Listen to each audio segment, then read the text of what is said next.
Hey guys, just wanted to do a video. I've had a lot of questions about my Starlink and how I've got it set up and things of that nature, so figured I would just make a quick video of what I've got so far.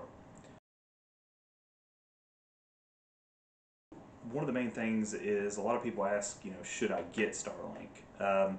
So if you live in an area where you don't have internet, it's a great option.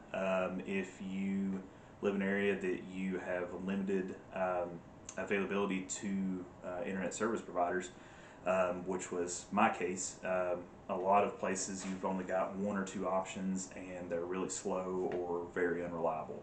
So that's definitely what this is for. If you have fiber or a strong cable connection that you're getting, 500 meg down or a gig down, this isn't who this would be for. You're better off staying with those setups.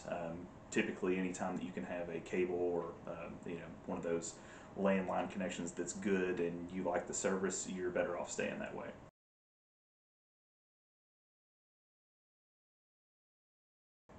You can get Starlink by going to their site, and it basically just asks for your address, and it'll prompt you with two options currently.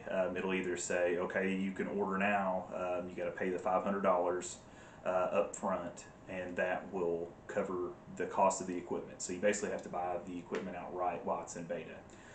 The other option is if it's not quite ready for where you are, you can put the deposit in for $100, and that'll basically reserve your spot for next in line of whenever it's available. So that is how you do it, is just from their Starlink website.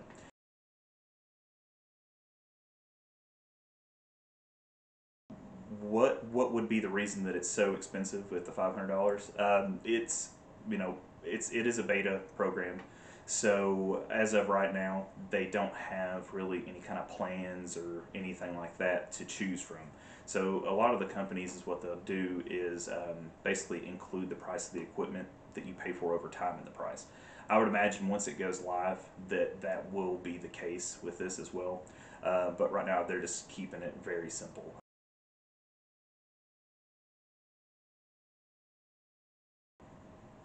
So with my setup, it's super easy.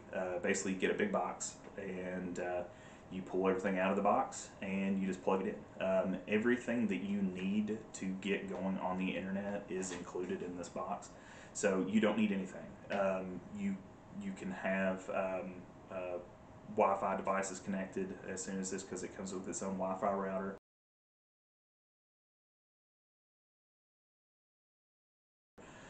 It does have an auxiliary port, so if you want to run from your router that it came with Starlink, you can plug it into another device like a switch or something like that, to basically have direct connection, or just directly to your computer, so you can have a wired connection right from the router itself.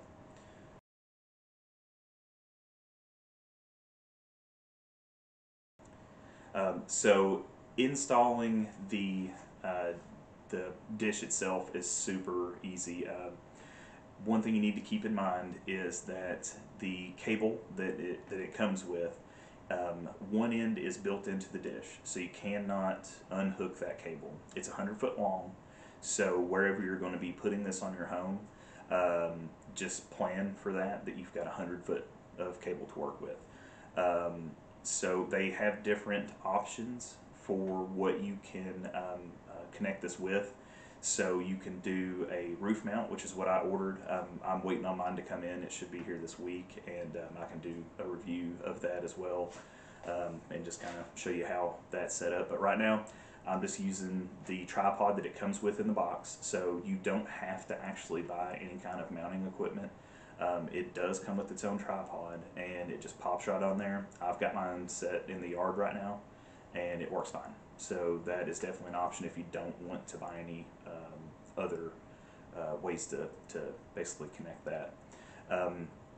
They have the roof mount. They have a pole mount, so if you've got a pole that you want to put in your yard, they do have an adapter for that, so you can put that on there and just pops right in there. So there's that. And I've seen that they have a roof mount that doesn't require any drilling into your roof. I didn't see that available whenever I was on there, but it does look like it's there. It's kind of like a saddle setup, so it just goes on the very top of the roof and connects in there. And the reviews that I've seen from people that have that say that it works great. So you know, you can keep an eye out for that. They do have a cabling kit. So if you're going to be drilling and things like that, they have the drill bit, and then it's got some grommets and things of that nature to help you do that. I didn't get that kit just because mine's a pretty straightforward setup. I'm just going to be on the roof with the dish, and then just the cable is going to be run along like my gutter, and then hidden basically behind some of my vinyl siding. I had to drill a couple of holes, and you do need a 3/4 inch bit for this cable. This cable isn't a typical just standard Cat 5 cable or something like that. It's really thick cable because it is PoE, and so this cable provides the connectivity and it also powers the device. So from the dish, it runs your 100-foot cable, and so then into your house, and you've got a PoE injector, and it's this little box, and you just plug your cable into that, and then that box plugs into an electrical outlet. And then it has a second port that you plug from the PoE box into your router.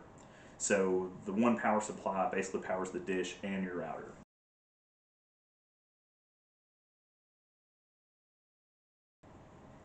So I know a lot of people are wondering, like, well, I have existing equipment, you know, will that work with this? So you can actually plug in your own router, and it will work that way.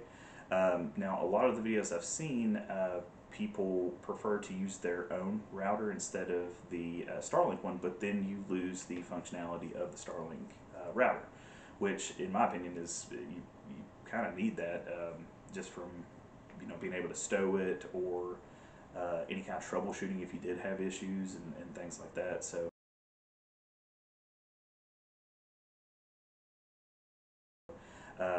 is what I did is I have a TP-Link Deco mesh system, and I have just set it up to run in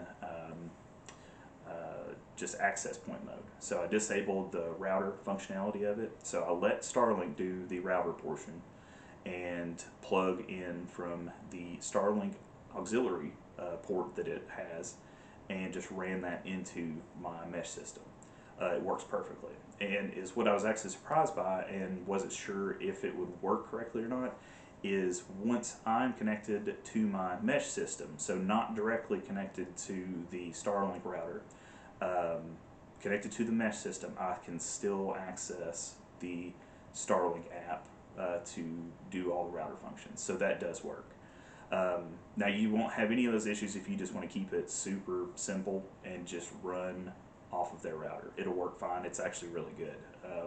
The range and everything that I found is better than most. So I think you'll be fine if that's the route you want to go.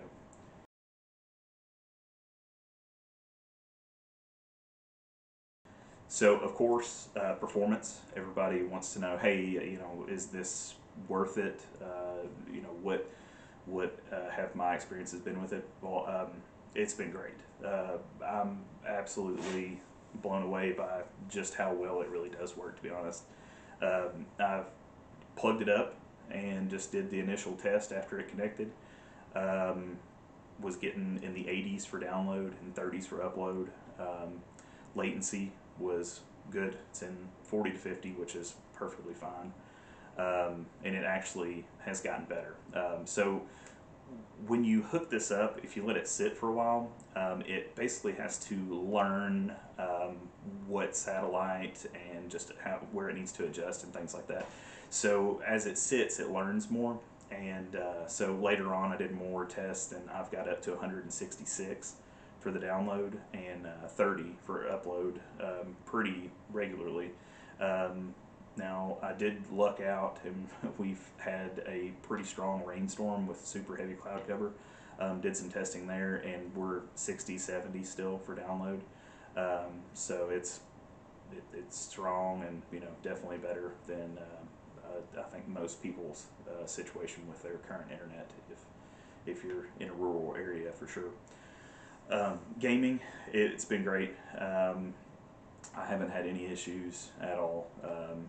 One of the old problems from the older types of satellite services, you couldn't game.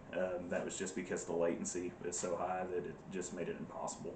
So this, with the low latency, it's perfectly fine. I mean, if you're a professional gamer or something like that, you probably aren't living in a rural area with awful internet